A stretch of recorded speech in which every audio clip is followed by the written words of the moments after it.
ಜಿಲ್ಲಾ ಮಟ್ಟದ ದಿಶಾ ಪ್ರಗತಿ ಪರಿಶೀಲನಾ ಸಭೆ ರೈಲ್ವೆ ಖಾತೆ ರಾಜ್ಯ ಸಚಿವ ವಿ ಸೋಮಣ್ಣ ನೇತೃತ್ವದಲ್ಲಿ ತುಮಕೂರಿನಲ್ಲಿಂದು ನಡೆಯಿತು. ಈ ವೇಳೆ ರಾಜ್ಯ ಸರ್ಕಾರದ ವಿಶೇಷ ಪ್ರತಿನಿಧಿ ಟಿಬಿ ಜಯಚಂದ್ರ, ಶಾಸಕರಾದ ಜ್ಯೋತಿ ಗಣೇಶ್, ಸುರೇಶ್ ಗೌಡ, ಎಂಟಿ ಕೃಷ್ಣಪ್ಪ, ಜಿಲ್ಲಾಧಿಕಾರಿ ಶುಭಾ ಕಲ್ಯಾಣ್, ದಿಶಾ ಸಮಿತಿಯ ಸದಸ್ಯರು ಉಪಸ್ಥಿತರಿದ್ದರು. ಸಭೆಯಲ್ಲಿ ಟಿಬಿ ಜಯಚಂದ್ರ ಸಣ್ಣ ನೀರಾವರಿ ಇಲಾಖೆಯ ಅವೈಜ್ಞಾನಿಕ ಕಾರ್ಯದಿಂದ ಮಣ್ಣು ತೆಗೆಯಲು ಅವಕಾಶ ನೀಡಿದ ಅಧಿಕಾರಿಗಳ ಕ್ರಮವನ್ನು ತರಾಟೆಗೆ ತೆಗೆದುಕೊಂಡರು.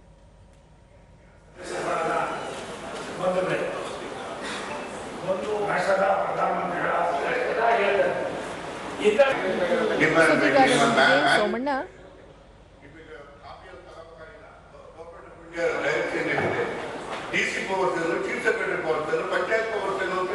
ಡಿಸೈನ್ ಆಗಿದೆ, ಅದನ್ನು ಅನ್ಸಕ್ಕಾಗಲ್ಲ. ಇಲ್ಲಿ ಆಗಲ್ಲ, 3 ವರ್ಷ ಆಯ್ತು, ಅದು ಫಾಲೋ ಮಾಡೋಕ್ಕಾಗಲ್ಲ. ಸಬ್ಸಿಡಿ ಯಾವ ಕೊಟ್ಟ ಅಂತ ಹೇಳ್ಬಿಟ್ಟು ಹೋಗಿ ಅಧಿಕಾರಿಗಳು ಸಸ್ಪೆಂಡ್ ಮಾಡ್ಸೋದ್ರೆ ಇದು ಮುಖ್ಯ ಆಯ್ತು. ನೀವು ಅಧಿಕಾರಿಗಳು ಸಸ್ಪೆಂಡ್ ಮಾಡಿ ಶಪಾಸಿಗೆ ತಗೊಳ್ಳೋದು ಇದೆಲ್ಲ ತಪ್ಪಾಗ್ತದೆ.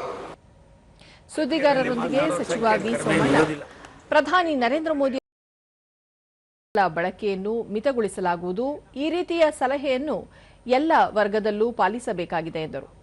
ನಾಯಕರ ಸೂಚನೆಯನ್ನು, ನಮ್ಮ ನಾಯಕರ ಆದೇಶವನ್ನು, ಸಂದೇಶವನ್ನು ನಾವು ಕೂಡ ಕೈಗೆತ್ತಿಕೊಂಡಿದ್ದೀವಿ.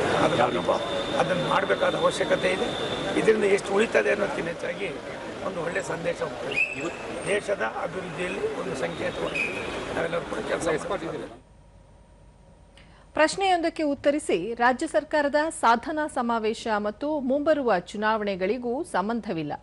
5 ವರ್ಷಗಳಿಗೊಮ್ಮೆ ನಡೆಯುವ ಚುನಾವಣೆಯಲ್ಲಿ ಜನರು ಸೂಕ್ತ ನಿರ್ಧಾರ ಕೈಗೊಳ್ಳಲಿದ್ದಾರೆ ಎಂದರು. ಉಸ್ತುವಾರಿ ಮಂತ್ರಿ ಆಗಿದೆ. ಸಾಧನಾ ಸಮಾವೇಶಕ್ಕೂ ಮುಂದೆ ಬರ್ತಕ್ಕಂಥ ಚುನಾವಣೆಗೂ ಸಂಬಂಧ ಇಲ್ಲ. ಹಾಗಾಗಿ ಸಾಧನ ನಡೀತದೆ, ಸಮಾವೇಶ ನಡೀತದೆ, ಒಬ್ಬೊಬ್ರದ್ದು ಒಂದೊಂದು ದಿಕ್ಕಿರ್ತದೆ. ಆ ಎಲ್ಲ ದಿಕ್ಕುಗಳಿಗೆ ಉದಾಹರಣೆ 5 ವರ್ಷಕ್ಕೊಂದ್ಸರಿ ಚುನಾವಣೆ.